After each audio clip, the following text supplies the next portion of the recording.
عليكم ورحمة الله تعالى وبركاته. نحمد الله تعالى على سابق نعمائه وتوالي آلائه، ونستزيده سبحانه وتعالى من فضله، ونسأله العون والسداد، ونصلي على صفوة أنبيائه وخاتم رسله وأصفيائه وعلى آله وصحبه ومن اتبع هديه إلى يوم الدين، وبعد. فأعوذ بالله من الشيطان الرجيم. بسم الله الرحمن الرحيم. واتخذ الله إبراهيم خليلا. آمنت بالله صدق الله العظيم، وبلغنا رسوله النبي الأمين المتين الكريم، ونحن على ذلك لمن الشاهدين والشاكرين، والحمد لله رب العالمين. درود پاک کا ہدیہ پیش کریں اور پڑھیں اللہم صلی علی سیدنا و شفیعنا و نبینا و مولانا محمد و بارک وسلم. صلاة و سلام علیک یا رسول اللہ صلی اللہ تعالی علیہ وسلم. غوث اعظم بمن بے سر و ساما مدد، قبلہ دین مدد، کعبہ ایمان مدد، بگرداب بلا افتاد کشتی، ضعیفانو شکستارا تو پشتی، بحق خواجہ عثمان ہاشمی مدد کن یا معین الدین چشتی، مدد کن یا معین الدین چشتی. ایک بار اور محبت سے درود پاک پڑھ لیں. اللهم صل على سيدنا وشفيعنا ونبينا ومولانا محمد وبارك وسلم. صلاة وسلام عليك يا رسول الله، صلاة وسلام عليك يا حبيب الله، صلى الله تعالى عليه وسلم. ممکن ہے کہ آج کی جو تاریخ ہے اس مہینے کی آخری تاریخ ہو، آخری دن ہو اس مہینے کا، اور آج ہو سکتا ہے کہ ذی الحجہ کا چاند طلوع ہو انشاءاللہ. کل سے انشاءاللہ بقرعید کا مہینہ چالو ہو جائے گا. تو جو صاحب استطاعت ہے، مالک نصاب ہے، جن پر قربانی واجب ہے، لہذا انہیں چاہیے کہ وہ قربانی کا اہتمام کریں. وہی جن پر زکوٰۃ واجب ہے ان پر قربانی واجب ہے. ایک فرق ہے کہ اس کے نصاب اور اس کے نصاب میں فرق یہ ہے کہ جن اموال پر، جن چیزوں پر زکوٰۃ واجب ہے ان کا نامی ہونا ضروری ہے، یعنی اس میں بڑھوتری ہوتے ہیں، اس کی قیمت وغیرہ کے اندر بڑھوتری ہوتی ہے، لیکن قربانی کے لیے ایسا ضروری نہیں. ایک اور فرق یہ ہے کہ آپ مالک نصاب ہو جائے تو اس پر زکوٰۃ کے لیے اولان حول ضروری ہے، یعنی سال بھر تک وہ مال آپ کے پاس محفوظ رہے، یہ ضروری ہے.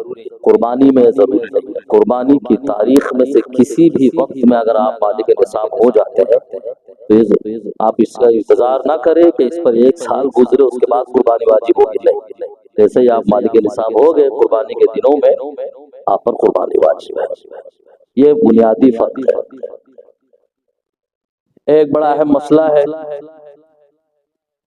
اس کو بھی جاننا بہت ضروری ہے کہ جو لوگ قربانی کرنے کا ارادہ رکھتے ہیں، جنہیں قربانی کرنا ہے، ان کے لیے مستحب اور بہتر ہے کہ وہ اپنے سر کے بال وغیرہ اور ناخن وغیرہ جب چاند جب نکل جائے اس وقت سے لے کر اپنا جانور ذبح کرنے تک ان چیزوں کو نہ کاٹیں.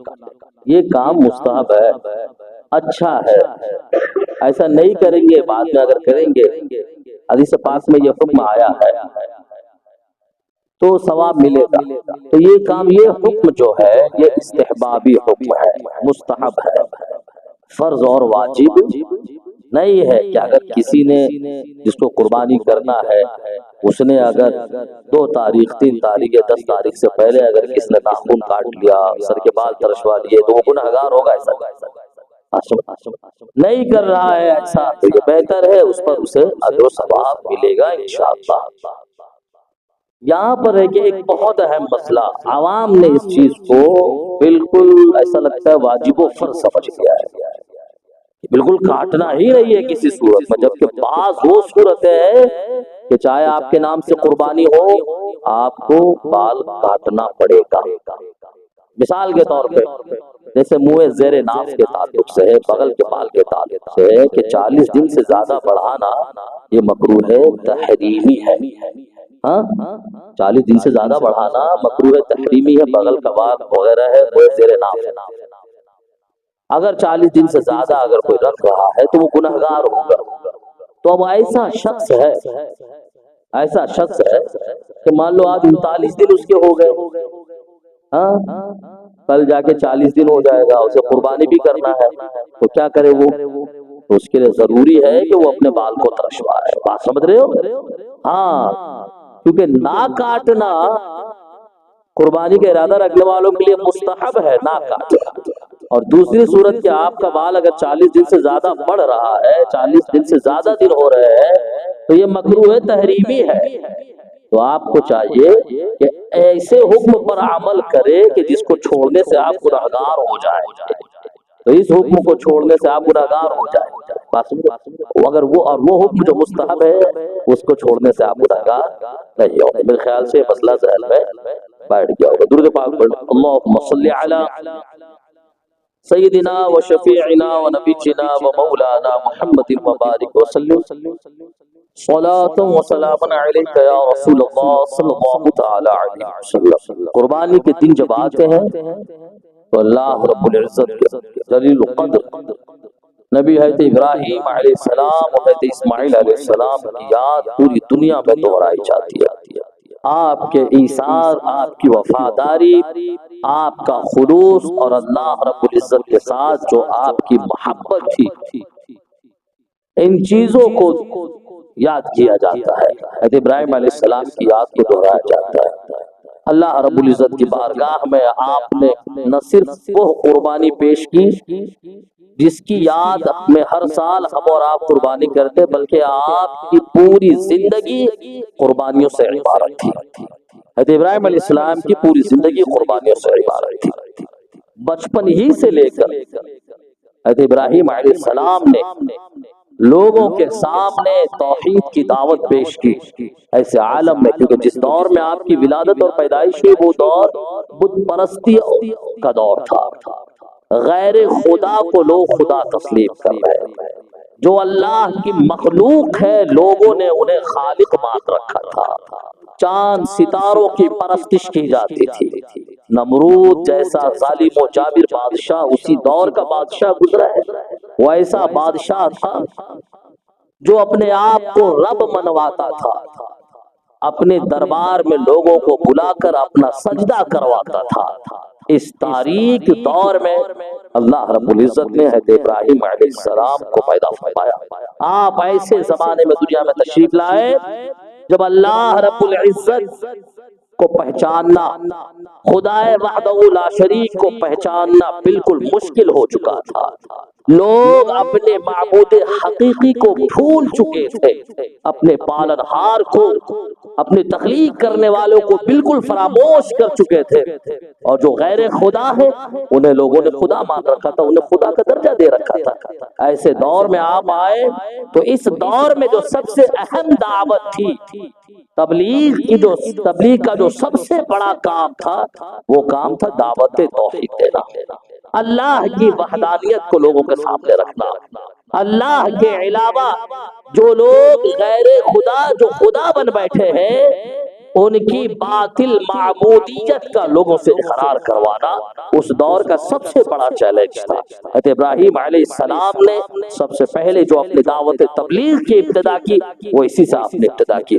آپ نے باطل نظریات اور باطل عقائد کا رد و ابطال فرمایا، اور آپ نے دنیا کے سامنے توحید کی دعوت کو پیش کرنا شروع فرما دیا تھا۔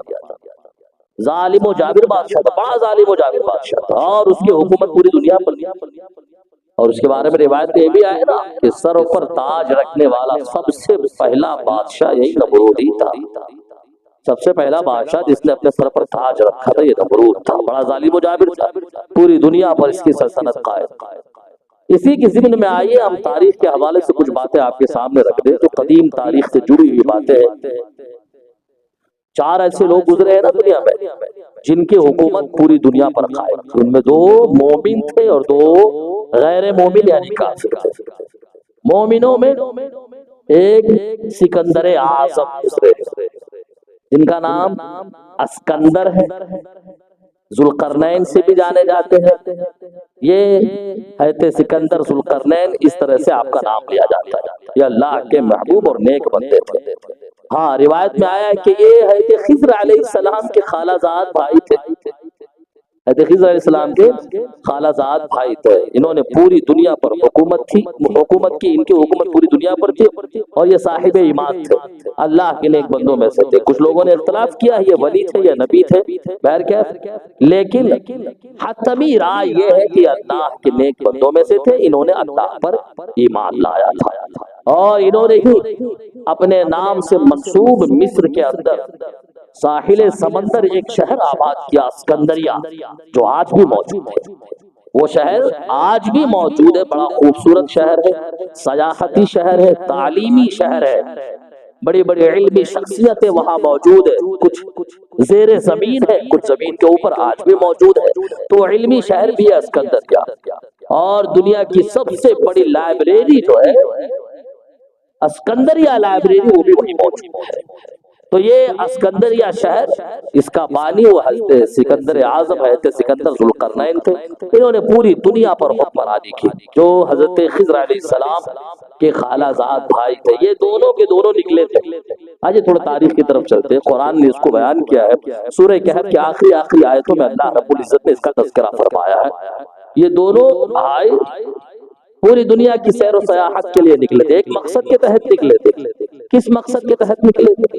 کیونکہ انہوں نے کتابوں میں پڑھا تھا کہ سام کی اولاد، سام بن نوح کی اولاد میں سے کوئی شخص ہوگا جو آب حیات نوش کر لے گا، یعنی ایسا پانی جس کو پینے کے بعد انسان کو کبھی موت نہیں آئے گی۔ تو انہیں لگا کہ ہم بھی انہی کی اولاد سے کیوں نہ ہم بھی آب حیات کی تلاش کریں۔ یہ دونوں بھائی نکلے تھے۔ روایت میں ہے کہ حضرت خضر علیہ السلام اس پانی تک پہنچ گئے، آپ نے وہ پانی پی لیا، اور الحمدللہ روایتوں کے اندر یہ بھی موجود ہے کہ وہ آج بھی باحیات ہے، حتیٰ کہ حج کے زمانے میں وہ لوگوں سے ملاقات بھی کرتے ہیں۔ تو یہ حضرت خضر علیہ السلام انہیں آب حیات میسر ہو گیا، لیکن سکندر اعظم کو آب حیات نہیں مل سکا۔ آپ اسی سفر میں تھے، اسی سفر سے گزر رہے تھے کہ طرح طرح کے لوگوں سے آپ کی ملاقات ہوئی۔ آپ نے پورے مشرق، آخری حد تک آپ نے مشرق کا دورہ کیا، آخری حد تک آپ نے مغرب کا دورہ کیا، پوری دنیا کا دورہ آپ نے کیا، طرح طرح کے لوگ، طرح طرح کے قوموں سے آپ کی ملاقات ہوئی۔ اسی سفر میں آپ کی ملاقات ایک ایسی قوم سے ہوئی جو بڑی مظلوم قوم تھی، بڑی مظلوم قوم تھی، اور وہ ایسے علاقے میں وہ قوم آباد تھی جہاں پر یاجوج ماجوج بہت فساد برپا کیے تھے۔ یاجوج ماجوج کا نام سنے ہوں گے آپ نے، بچپن میں کتابوں میں آپ نے پڑھا ہوگا، تعمیر ادب وغیرہ کے اندر۔ تو یہ یاجوج ماجوج جو ہے، یہ یافث بن نوح علیہ السلام ان کی اولاد سے، یہ ایک فسادی اور شریر گروہ ہے۔ ان کا معاملہ یہ تھا کہ جب یہ اپنے علاقے سے نکلتے، انسانی آبادی میں جب جاتے، انسانوں کی بستی میں جب جاتے، ہر چیز کو یہ کھا جاتے، ہر چیز کو یہ کھا جاتے تھے۔ کھیتیاں تھی، پوری کھیتیاں چٹ کر جاتے، بڑی دجال صفت قوم، پوری کھیتیاں چٹ کر جاتے، جتنی شادابی ہوتی سب کو کھا پی لیتے، اور جتنی سوکھی لکڑیاں ہوتی، پتے ہوتے، ان سب کو لاد کر لے کر چلے جاتے تھے، حتیٰ کہ یہ جنگلی درندوں کو کھا جاتے، وحشی درندوں کو کھا جاتے، سانپ اور بچھوؤں کو کھا جاتے۔ یہ انسان اگر پکڑا جائے اسے بھی پکڑ کے چبا جاتے تھے۔ یہ اتنی خطرناک قوم تھی، اس قوم سے لوگ بہت پریشان حال تھے۔ حضرت سکندر ذوالقرنین جب اس مظلوم قوم کے پاس سے گزرے، لوگوں نے فریاد کیا کہ ہم ایسی قوم کے آس پاس رہتے ہیں کہ جن سے ہمیں بڑی پریشانیاں لاحق ہے، ہمارے وجود کو خطرات لاحق ہے، آپ کوئی راستہ تیار کریں جس سے ہمیں ان سے سکون میسر ہو، ہمیں ان کی پریشانیوں سے ہمیں نجات ملے۔ حضرت سکندر ذوالقرنین نے ان کے لیے ایک دیوار قائم کر دیا، 2 پہاڑوں کے درمیان بڑی دیوار قائم کی جسے سد سکندری کہتے ہیں۔ اور یہ دیوار بھی اتنی مضبوط دیوار تھی، اس کے بارے میں روایتوں کے اندر آیا ہے کہ جب بنیاد کھودی گئی تو جب تک پانی نظر نہیں آیا، لوگ بنیاد کھودتے رہے۔ جب پانی نظر آ گیا، اس کے بعد اس کے اندر تانبے کو پگھلا کے ڈالا گیا، پتھروں کو ڈالا گیا، اور پتھروں کو ڈالنے کے بعد پھر لوہے کے 2 تخت نیچے اوپر رکھے گئے، اس کے اندر کوئلہ اور لکڑی کو ڈالا گیا، اس میں آگ بھڑکا دیا گیا، تو تانبا پگھلتا تھا، پھر اسے اونچا لے کے جاتا تھا، اونچا اوپر اٹھاتا تھا، دیوار کو اوپر اٹھاتا تھا، یہاں تک کہ دیوار اتنی اوپر اٹھ گئی کہ پہاڑ کے مانند دیوار ہو گئی۔ اس طریقے سے انہوں نے اس قوم کو، یاجوج ماجوج کو، سکندر ذوالقرنین نے مضبوط آہنی دیوار سے آپ نے انہیں قید فرما دیا۔ حدیث پاک میں آیا ہے کہ اس قوم کے لوگ روز آتے ہیں اس دیوار کے پاس اور اس دیوار کو روز توڑنے کی کوشش کرتے، صبح سے لے کر شام تک اس دیوار کو توڑ کر تھک جاتے ہیں۔ آخری میں کوئی نہ کوئی اسے لوگوں کو کہہ دیتا ہے کہ چلو باقی کا کام کل کریں گے۔ وہ پلٹ جاتے، واپس آتے اس دیوار کو توڑنے کے لیے، دیکھتے ہیں کہ دیوار اپنی حالت پر موجود ہے، حتیٰ کہ کل جو حالت تھی اس سے زیادہ مضبوطی کی حالت میں دیوار دوبارہ وہیں پر کھڑی ہوئی ہے۔ اسی طریقے سے روز ان کا یہ عمل جاری رہتا۔ ہاں، قرب قیامت جب اللہ کی مرضی ہوگی تو یہ لوگ اس دیوار کو توڑنے میں کامیاب ہو جائیں گے، پھر یہ زمین پر نکلیں گے، فساد پھیلائیں گے۔ اور اس میں بھی حکمت بیان کی گئی ہے، اس کی بھی وجہ بیان کی ہے کہ یہ دیوار کو توڑنے میں کس طرح کامیاب ہوں گے، کہ جو لوگ صبح سے لے کر شام تک محنت کرتے، آخری میں کوئی کہتا ہے چلو باقی کا کام کل کریں گے، تو قرب قیامت جب رب کی مرضی ہوگی، جب رب کی مشیت ہوگی، کہنے والا کہہ دے گا کام یہیں پر چھوڑو، باقی کا کام انشاءاللہ کل پورا کریں گے۔ تو روایت میں آیا ہے کہ اس انشاءاللہ کہنے کی برکت سے، انشاءاللہ کہنے کے سبب، جب وہ دوسرے دن دیوار توڑنے کے لیے آئیں گے تو جہاں تک انہوں نے دیوار توڑی تھی وہیں تک دیوار کو پائیں گے، اس کے بعد دیوار کو توڑنے میں وہ کامیاب ہو جائے گا، پھر وہ باہر آ جائیں گے، باہر آئیں گے، فساد برپا کریں گے، جو اس وقت لوگ رہیں گے جہاں پکڑ کے چبا جائیں گے، فساد برپا کریں گے، شرارتیں کریں گے، حتیٰ کہ اللہ رب العزت حضرت عیسیٰ علیہ السلام کی دعائے ہلاکت سے انہیں ہلاک فرما دے گا، انہیں ہلاک فرما دے گا۔ یہ پوری دنیا میں گشت کرے گی، یہ قوم پوری دنیا میں گشت کرے گی، لیکن بفضل تعالی یہ مکہ شریف، مدینہ منورہ اور بیت المقدس میں یہ نہیں جا پائیں گے۔ تو اسی کے ضمن میں یاجوج ماجوج کی تاریخ جو آپ نے بچپن میں پڑھی تھی وہ بھی تازہ ہو گئی۔ یہ قوم، اسے سکندر اعظم نے اپنی دیوار، سد سکندری جسے کہا جاتا ہے، اسی کے اندر قید فرما دیا ہے۔ یہ حضرت سکندر اعظم تھے جنہوں نے پوری دنیا پر آپ نے حکومت کی تھی۔ اس کے بعد دوسرے حضرت سلیمان علیہ السلام، حضرت سلیمان علیہ السلام آپ کی سلطنت بھی بڑی وسیع و عریض تھی، ایسی سلطنت قرآن نے کہا وَحُشِرَ لِسُلَيْمَانَ جُنُودُهُ مِنَ الْجِنِّ وَالْإِنسِ وَالطَّيْرِ فَهُمْ يُوزَعُونَ۔ آپ کی سلطنت صرف انسانوں پر نہیں تھی، بلکہ آپ کی سلطنت اور آپ کی حکومت انسان کے علاوہ جناتوں پر بھی قائم تھی، ہوا پر بھی آپ کی حکومت قائم تھی، چرندوں پرندے سب پر، سب کے سب آپ کے مطیع و فرما بردار تھے۔ تو یہ 2 بادشاہ گزرے ہیں جنہوں نے پوری دنیا پر حکومت کی، پوری دنیا پر ان کی حکمرانی قائم ہوئی، یہ دونوں کے دونوں صاحب ایمان تھے، مومن تھے۔ ان کے علاوہ 2 بادشاہ اور گزرے، ایک بخت نصر، یہ کافر بادشاہ تھا، اس کی بھی روایت قرآن نے اس کو بھی بیان کیا ہے، باتیں بڑی آگے چلی جائے گی۔ اور دوسرا نمرود، یہ بادشاہ جو کافر تھا، پوری دنیا پر اس کی سلطنت قائم تھی۔ اس کے دربار میں کاہن اور نجومی بکثرت رہا کرتے تھے، جو مستقبل کے خطرات سے انہیں آگاہ کرتے رہتے تھے، مستقبل کے خطرات سے انہیں آگاہ کرتے تھے علم نجوم کے ذریعے کہ آپ کے ساتھ ایسا ہو سکتا ہے، ایسا ہو سکتا ہے، تو جو اندیشہ والی باتیں ہوتی تھی اس سے وہ بچنے کی تدبیر پیدا کر لیتا تھا۔ ایسا ہی ہوا، نمرود نے ایک خواب دیکھا، ایک خواب ایسا دیکھا کہ ایسا ستارہ طلوع ہوا ہے، ایسا ستارہ طلوع ہوا ہے کہ جس کی روشنی کے آگے آفتاب و ماہتاب یعنی چاند اور سورج کی روشنی پھیکی پڑ گئی ہے، چاند اور سورج کی روشنی بالکل پھیکی پڑ گئی ہے۔ وہ جب خواب سے بیدار ہوا، نیند سے بیدار ہوا، اس نے لوگوں کو بلایا، بلانے کے بعد اس کی تعبیر پوچھی، اس خواب کی تعبیر پوچھی، تو بتانے والے نے بتایا کہ آپ کی سلطنت میں، آپ کے قلمرو میں ایک ایسا فرزند پیدا ہونے والا ہے کہ جو آپ کے اور آپ کے ماننے والوں کے دین کو بدل دے گا، اور جو آپ کی سلطنت کے زوال کا باعث ہوگا۔ چنانچہ نمرود گھبرا گیا، پریشان ہو گیا، حیران ہو گیا، اس نے اعلان کروا دیا کہ جتنے بھی لڑکے پیدا ہوں اس سال ان سب کو قتل کر دیا، جتنے ہیں سب کو قتل کر دیا جائے، حتیٰ کہ مرد اور عورت ان کے درمیان علیحدگی پیدا کر دی ہے کہ نہ ان کے درمیان ملاقات خصوصی ہوگی، نہ عورتیں حاملہ ہوگی، نہ کوئی بچہ وجود میں آئے گا۔ لیکن رب کی مشیت اور قدرت کہ حضرت ابراہیم علیہ السلام کی والدہ حاملہ ہو چکی، آپ کی والدہ حاملہ ہو چکی تھی، مختصر سی عمر تھی، اس کی بنیاد پر آپ کا حمل زیادہ ظاہر نہیں ہو رہا تھا۔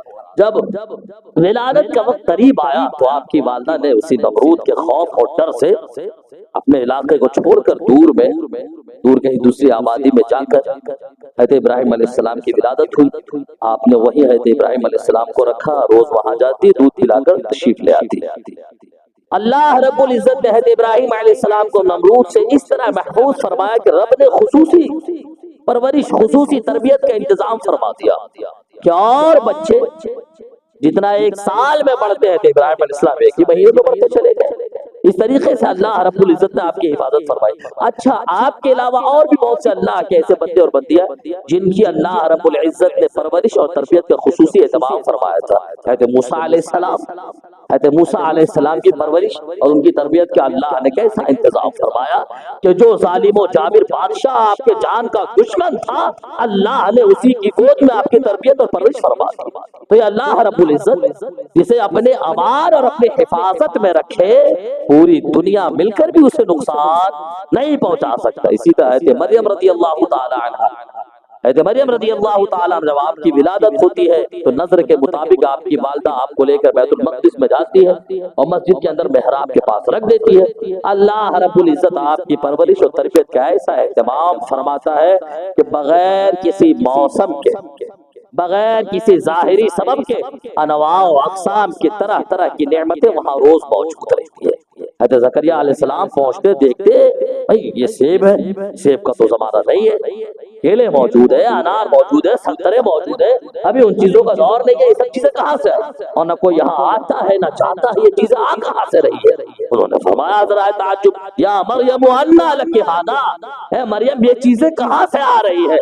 قالت هو من عند اللہ، اے مریم جواب دیتی ہے یہ چیزیں کسی اور نے نہیں بلکہ میرے رب نے میرے لیے انتظام فرمایا۔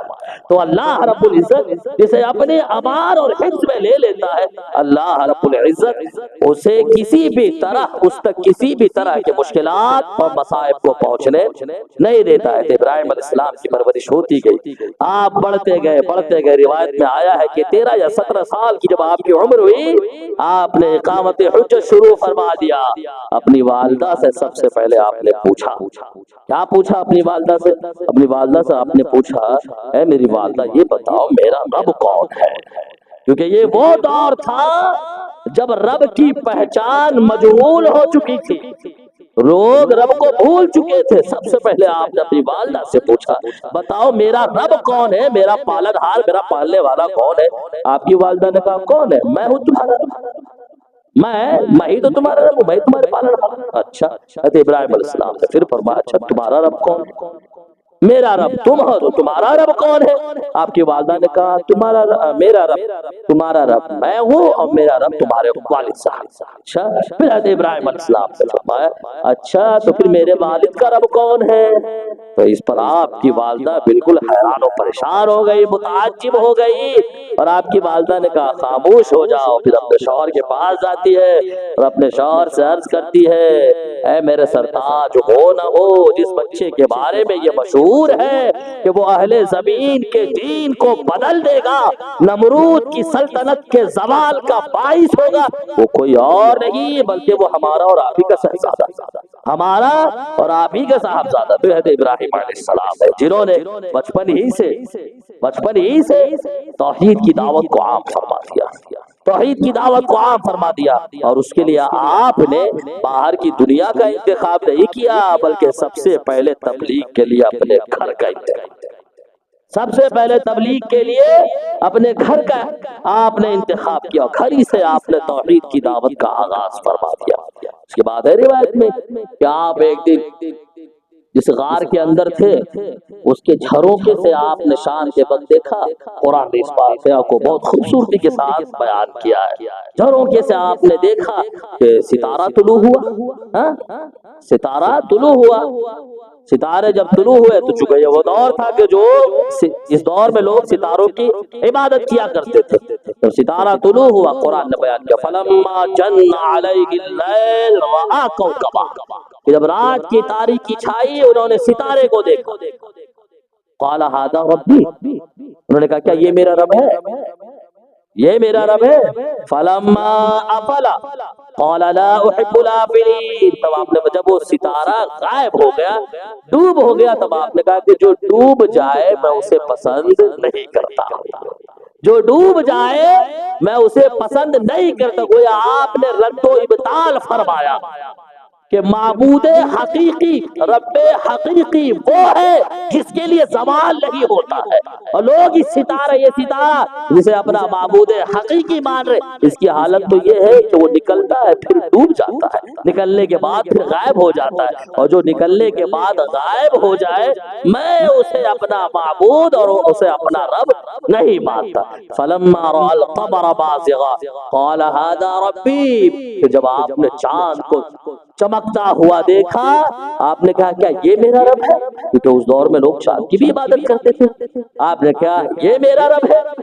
قال لئن لم، فلما افل، کہ جب چاند ڈوب گیا، قال لئن لم يهدني ربي لاكونن من القوم الضالين، یہ میرے رب کا مجھ پر کرم ہے کہ اس رب نے مجھے ہدایت عطا فرمائی ہے، اپنی معبود حقیقی ہی ہدایت عطا فرمائی، اگر اس کا کرم نہیں ہوتا، اگر وہ میری ہدایت نہیں فرماتا، لاکونن من القوم الضالین، تو میں بھی اس چاند کو اپنا رب مان کر گمراہوں میں ہو جاتا۔ گویا آپ نے اس وقت قوم کا جو نظریہ تھا کہ یہ چاند ستارے ہمارے معبود ہیں، آپ نے اس نظریے کا رد و ابطال اس انداز میں فرمایا کہ جو چاند اور ستاروں کو اپنا رب اور معبود مانتے ہیں وہ یقیناً گمراہ قوم ہے، وہ یقیناً گمراہ قوم ہے۔ اس کے بعد فلما رأى الشمس بازغة قال هذا ربي هذا اکبر، جب سورج کو چمکتا ہوا دیکھا تو آپ نے کہا کیا یہ میرا رب ہو سکتا ہے، یہ تو ان دونوں سے بڑا معلوم ہے، یہ ہذا اکبر، کیا یہ میرا رب ہو سکتا ہے، یہ تو ان دونوں سے بڑا معلوم ہو رہا ہے۔ فلما افلت، تو جب وہ سورج بھی ڈوب گیا، فلما افلت، اس کے جب سورج بھی ڈوب گیا، اس کے بعد آپ نے کہا جو ڈوب جائے میں اسے پسند نہیں کرتا۔ اس کے بعد آپ نے قوم کے نظریات کا رد و ابطال فرمانے کے بعد اپنا نظریہ پیش فرمایا، انی وجہت وجہی للذی فطر السماوات والارض حنیفا وما انا من المشرکین، میری قوم کا حال یہ ہے، زمین پر بسنے والوں کا حال یہ ہے کہ وہ ایسے کو اپنا معبود اور ایسے کو اپنا رب مان بیٹھے ہیں جو طلوع ہونے کے بعد غروب ہو جاتا ہے، جو نکلنے کے بعد ڈوب جاتا ہے، جو وجود میں آنے کے بعد فنا ہو جاتا ہے۔ میرا حال یہ ہے کہ میں اپنے چہرے کو خاص اسی کا ہو کر، میں نے اس ذات کی طرف کیا جس نے زمینوں کو بھی پیدا فرمایا، جس نے آسمان کو بھی پیدا فرمایا، وما انا من المشرکین، اور میں اپنے قوم کی طرح مشرکوں میں سے نہیں ہوں، بلکہ میں ایک معبود حقیقی کا ماننے والا ہوں اور میں موحد ہوں۔ اس طریقے سے ابراہیم علیہ السلام نے بچپن ہی سے اللہ رب العزت کی توحید کی دعوت کو عام فرمانا شروع فرما دیا تھا۔ بڑی طویل بات ہے، آپ کی زندگی بچپن ہی سے آپ نے قربانی دینا شروع کر دیا تھا، قوم نے آپ کو نکال دیا اور طرح طرح کے آلام و مصائب میں آپ گرفتار ہوئے۔ انشاءاللہ اور تفصیلی باتیں اور ہوتی رہے گی۔